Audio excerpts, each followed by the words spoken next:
In your opinion, what is the most significant characteristic of Batangueña that you would like to share with the rest of the Philippines? And how will you embody that in your journey as a Miss Universe Philippines candidate?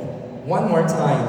In your opinion, what is the most significant characteristic of a Batangueña that you would like to share with the rest of the Philippines? And how will you embody that in your journey as a Miss Universe Philippines candidate?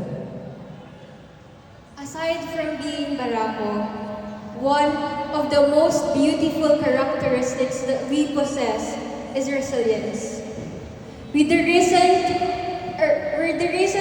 Taal volcano eruption that displaced lots of houses, damaged families, and affected livelihoods, most especially in sector of agriculture and business. In my barangay, Barangay Ambulong, Tanawan City, I've witnessed firsthand the resilience of my fellow Tanaweños as we come together, rebuild our homes and restore our beloved hometown. And as Miss Universe Philippines Batangas, I could bring this plate to a national stage, showing that we Batangueños will never back down to any challenges.